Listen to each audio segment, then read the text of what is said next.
Alors, Vaille, ça fait 3 mois maintenant que vous êtes... 3 mois ou un peu plus? 3 mois déjà. 3 mois déjà, pourquoi? Parce que vous trouvez que ça passe hyper vite? Ça passe trop vite, bien sûr. Ouais. Je me souviens encore du soir de l'élection. Je me souviens même du jour où on s'est toutes rencontrées avec les candidates. Ah ça date d'il y a beaucoup plus longtemps, non? C'était il y a 4 mois. 4 mois à peu près. 4 mois? Oui. Comment ça se passe ce début de règne? Ça se passe très bien. Très bien parce que j'aime beaucoup, je m'épanouis, je découvre, je rencontre. C'est un apprentissage constant et je suis très heureuse. Vous avez déjà l'impression d'avoir changé? C'est-à-dire de la femme que vous êtes, en 3 mois, vous avez l'impression d'avoir pris quoi? De l'assurance? Oui, c'est ça? On est obligé.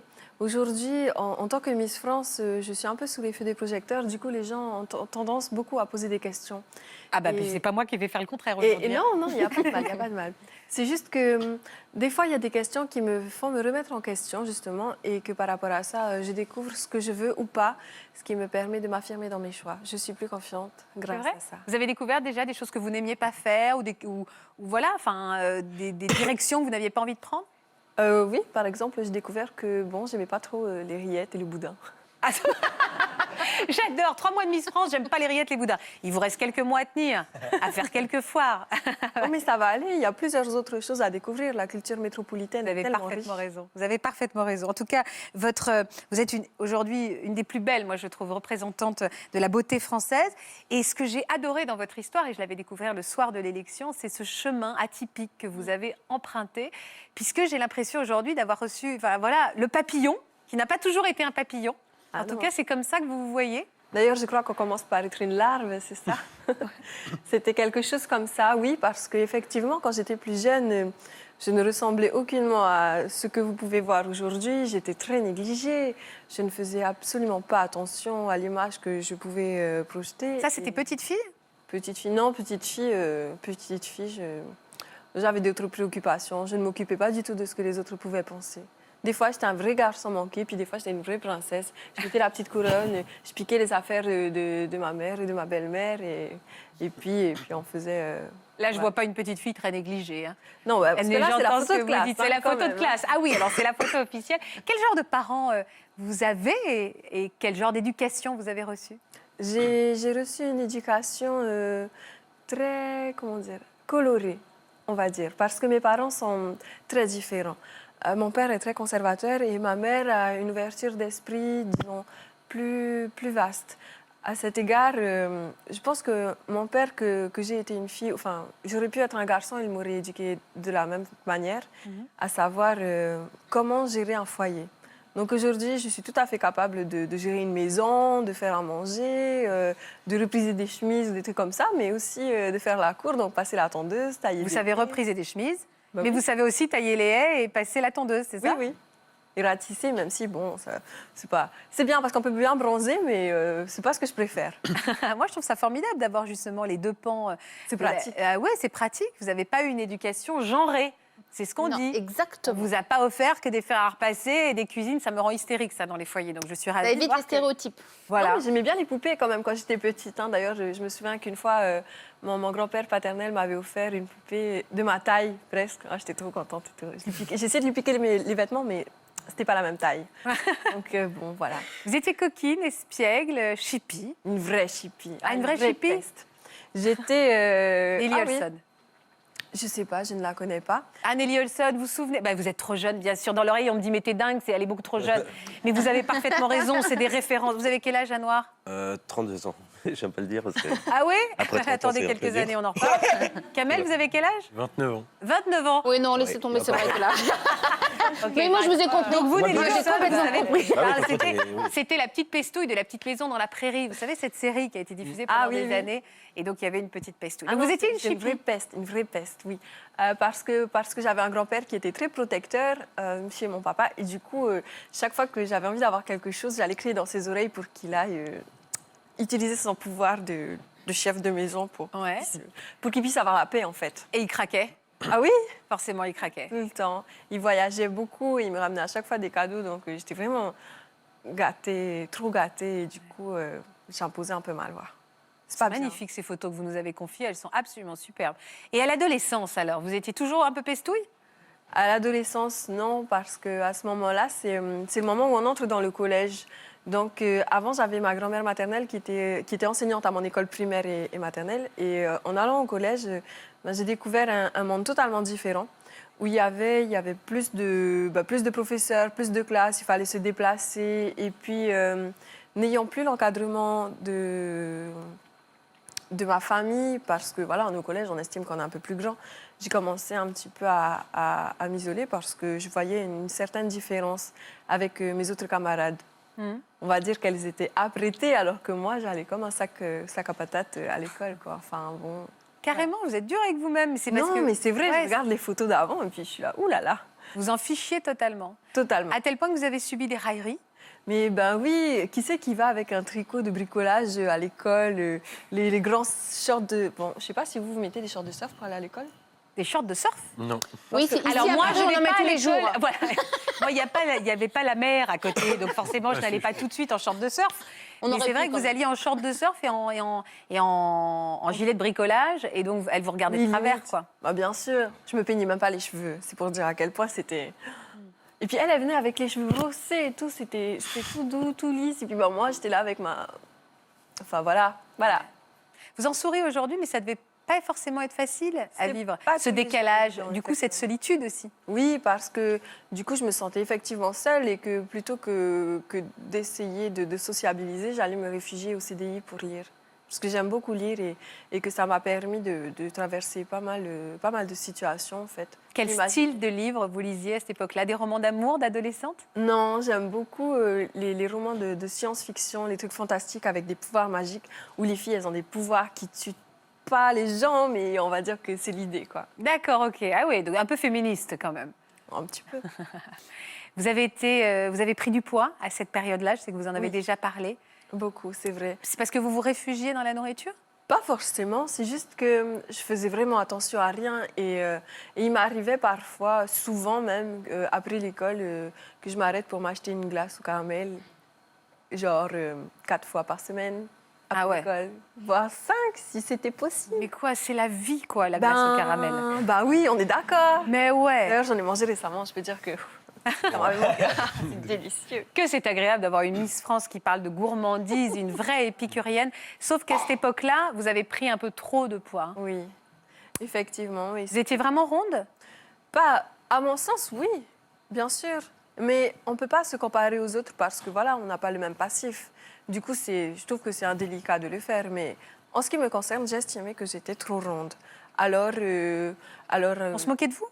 Oui. pas par rapport à mon poids, non, plus par rapport à ma façon de m'habiller. Vous aviez des surnoms?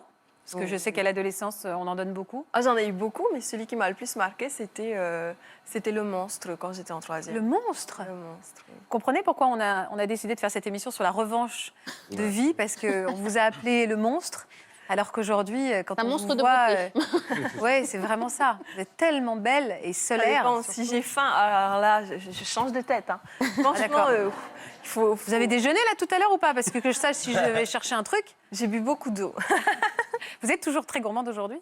Oui, bien c'est sûr. ça. En plus, aujourd'hui, comme c'est une culture qui est totalement différente de celle dans laquelle j'ai vécu, en tant qu'ambassadrice de la France entière, je me dois de connaître la culture culinaire notamment. Mais je suis Donc, tellement d'accord avec vous. de tester toutes les spécialités que vous avez, les spécialités gastronomiques. Et, Dont la riguette et le boudin noir. effectivement, que j'ai découvert, que j'aimais pas forcément. Mais vous avez une richesse culturelle incroyable et j'adore ça. Et vous en avez souffert de ces railleries quand vous étiez adolescente, c'est allé jusqu'à du harcèlement? On ne s'en rend pas forcément compte parce que aujourd'hui, on commence à mettre des mots sur le harcèlement, on commence à le caractériser. Mais effectivement, on peut appeler ça un petit peu du harcèlement. On appelle harcèlement tout ce qui est brimades répétitives qui peuvent sembler anodines au début, mais qui commencent à peser au fur et à mesure. Et effectivement, ça me pesait à un moment. C'est la raison pour laquelle j'allais tout le temps au CDI, je me réfugiais côté bande dessinée, et puis après, j'oubliais le monde entier. Vous en aviez parlé à vos parents? Non, parce que je suis très, très fière et que j'estime que mes problèmes sont les miens, que je dois les encaisser toute seule et que c'est à moi de me relever toute seule par rapport à ça. Vous étiez jeune pour penser ça quand même, non? Même si c'est pas l'âge qui détermine la maturité d'une personne, mais bien l'expérience. Et il y a des choses qu'on vit seule qui nous permettent de nous forger Et je dois avouer que c'était très formateur. Même si ce n'est pas forcément ce qu'on peut conseiller aujourd'hui à ceux qui nous regardent, qui subiraient du harcèlement. Non, il faut effectivement, évidemment c'est pas aller du en tout ce qu'il parler, faut mais dans faire. votre parcours, en tout cas, vous l'avez vécu comme ça. Parler, c'est ce qu'il y a de plus important. On a besoin de quelqu'un pour nous épauler. Il arrive des fois où on n'a pas la force de juste se lever. En fait, à ce moment-là, il faut s'accorder le droit d'être faible, de pleurer un coup, et puis voilà, on a posé un genou à terre. C'est bon, maintenant, quand c'est reposé, on se relève tout de suite et on avance. Parce que voilà, la vie, elle passe. Je dis souvent qu'il n'y a pas d'âge pour mourir et je suis sincère. C'est la raison pour laquelle il faut toujours avancer.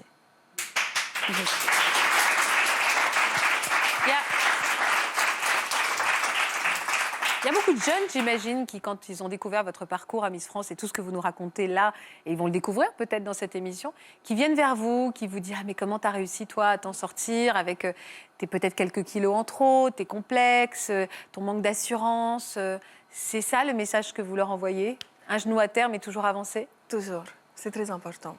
Et puis, il faut aussi s'accorder le droit d'être faible à certains moments. On n'est pas infaillible. Même Superman, il a une kryptonite. Donc voilà. J'adore. Voilà, on a des références communes encore. Ah oui, ça me va rassure. bien. Comment vous avez mis fin à ce harcèlement, en fait? À quel moment ça a cessé? Au début, j'étais passive, ce qui n'est pas forcément une bonne chose en réalité, parce qu'ils vont continuer à nous embêter.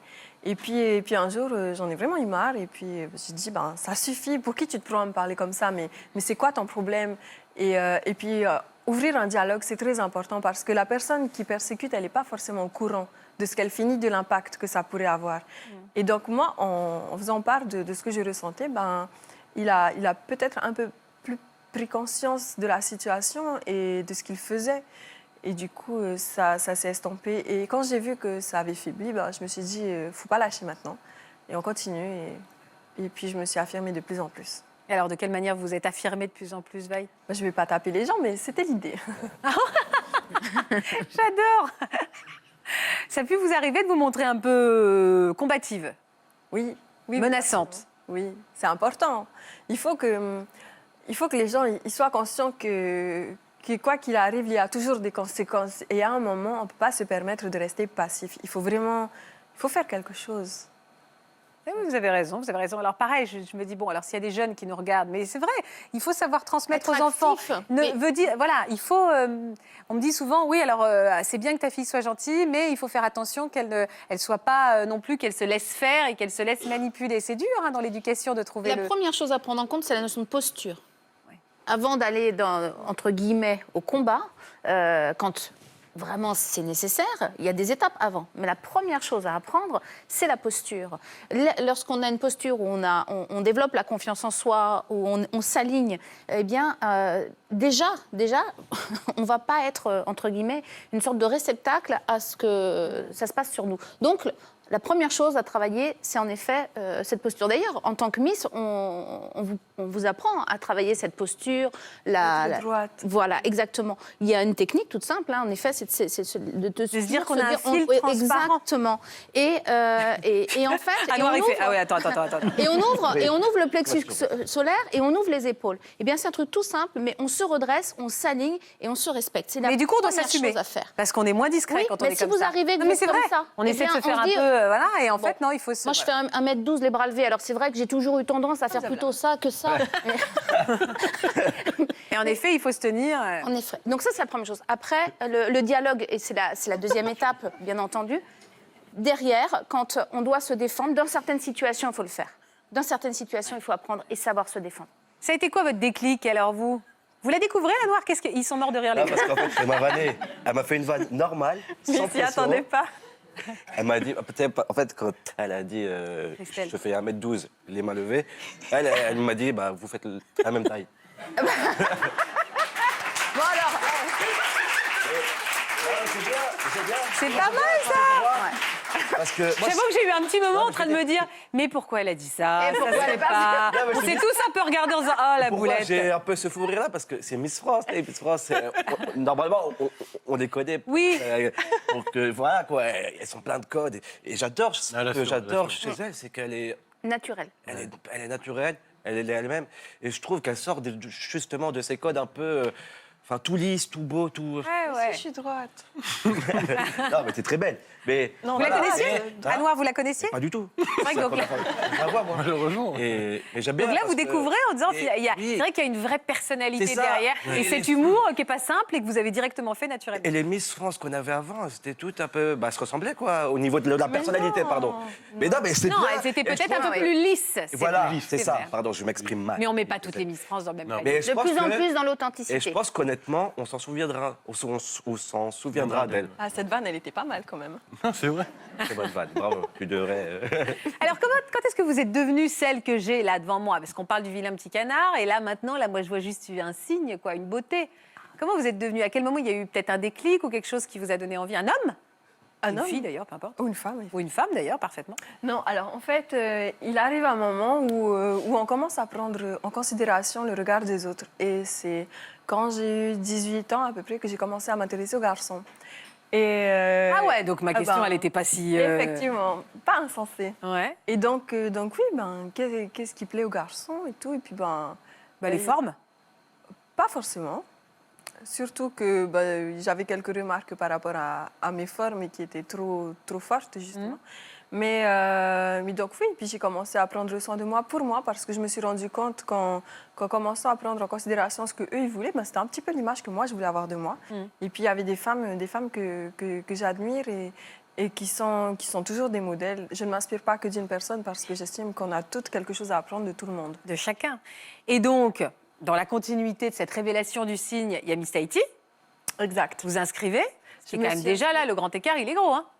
Oui et non, parce que je me suis inscrite en 2015 et n'étant pas prête, ni physiquement, ni psychologiquement, je n'ai pas pu accéder à la compétition. Recalée. Voilà. Mais la deuxième fois, Mais j'ai pris ça comme un défi. ah bah oui, j'ai bien compris, vu Surtout votre que caractère. exact. Quand j'ai été recalée, mes parents ils étaient un petit peu déçus parce que voilà, ils s'attendaient à ce que je sois prise parce qu'on a toujours de grands espoirs concernant ces enfants, je suppose. J'en ai pas, je sais pas trop. Mais quoi qu'il en soit, mon père il a dit non, tu vas pas faire Miss Tahiti. De toute façon, c'est déjà qui va gagner. Et je fais c'est qui va gagner? Je sais pas. Oui voilà donc non.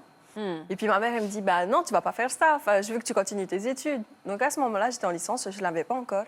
Et puis j'ai gardé l'idée dans ma tête. Et vous y êtes retournée, en fait. Et j'y suis retournée en 2018. Caractère de Miss. La persévérance, c'est très important. Vous avez raison. On ne peut pas laisser des choses qui nous arrivent, des obstacles qui nous font tomber, nous laisser à terre. Il faut toujours qu'on se relève. Et donc, la persévérance, c'est très important. À cet égard, je me suis préparée mieux. J'ai fait du sport, je me suis sculptée, je mangeais mieux aussi. Moins de cochonneries, moins de grignotage, c'est très important. Moins de glace au caramel. Plus de glace au caramel. Plus de glace. Là, Plus de c'est- sport, voilà. Ah bah oui, là, forcément. Et Et vous l'avez remporté. Ouais. Vous êtes devenue Miss Tahiti. Oui, j'ai gagné. Et là, vous êtes dit, ça ne me suffit pas, parce que je vous reconnais bien là. Maintenant, je commence à comprendre comment vous fonctionnez. Vous avez dit, je me suis lancé un défi, je l'ai relevé, maintenant, il me faut le plus gros défi. Et on continue, on avance encore, avec mes grands-parents. Ça, ce sont vos grands-parents? Ils me manquent d'ailleurs, Ils vous manquent? beaucoup. Ouais, je comprends. Et alors, Miss France? Et Miss France, pour me préparer. Déjà, en tant que Miss Tahiti, on a plusieurs prestations auxquelles on participe, et notamment des voyages. Donc, j'ai eu l'occasion d'aller au Japon, d'aller en Nouvelle-Calédonie. Et en Nouvelle-Calédonie, j'ai rencontré un coach qui m'a appris une nouvelle façon de faire du gainage.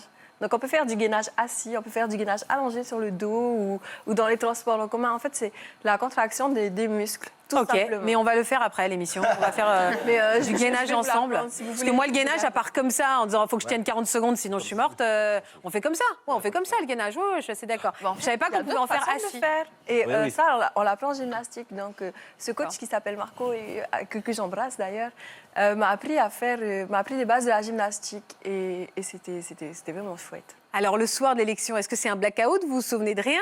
Ou est-ce que vous vous souvenez exactement de tout, et y compris de votre fameuse sapristi? Bien sûr que je me souviens du sapristi, on me le relance souvent. Mais au-delà de ça, ce que je retiens le plus de cette soirée, c'est l'émotion. Parce qu'elle a commencé, je crois que c'était samedi matin, très tôt et tout. Avec les filles, on prépare notre sac, parce qu'on prépare tout notre sac, on ne sait pas qui c'est qui va gagner. Et puis on est là, c'est le grand soir, il y a une de nous qui va être Miss France. Vous vous rendez compte, on va connaître la Miss France ce soir. Et c'est une copine à nous et tout. Et puis c'est le show, c'est le rush, parce que voilà, il faut changer de tenue, il faut changer de chaussures aussi parfois. Et puis il y a des gens qui sont là, il y a les maquilleurs, il y a les coiffeurs, il y a les habilleuses, les costumiers et tout ça. Et c'est plein de petites mains qui vont faire qu'au final, il y a un spectacle fantastique qui se déroule devant les yeux de millions de téléspectateurs. Vous sentiez que vous aviez une chance? J'évite d'espérer trop fort. Parce que quand on rêve trop haut et qu'on tombe très bas, ça fait très mal. Donc vous vous êtes refusé d'y croire. Oui. Mais qu'est-ce que vous avez dans la tête à ce moment-là? On regarde. Miss France.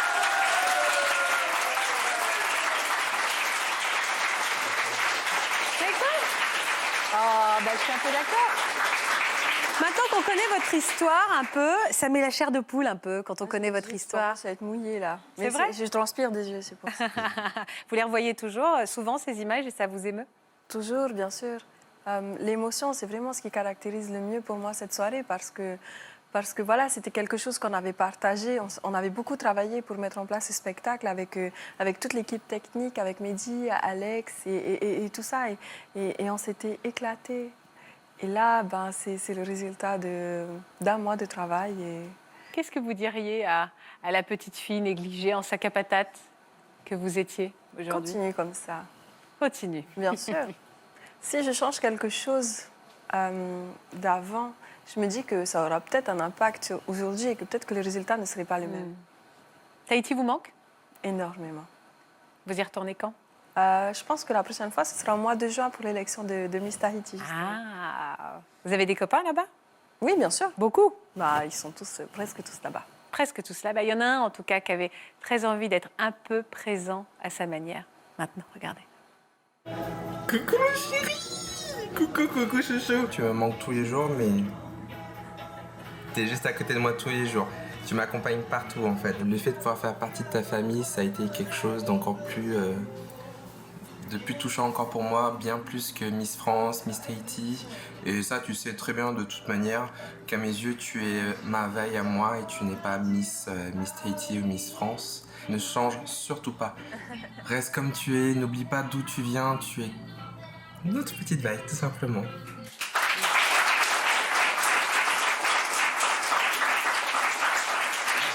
Je pense que vous êtes à l'abri d'oublier d'où vous venez. Oui, je pense pas. Je vois Ouais. mon teint qui disparaît petit à petit et je me souviens du soleil de la Polynésie. Que vous allez vite retrouver. Merci. C'est votre meilleur ami. Hein. Mm.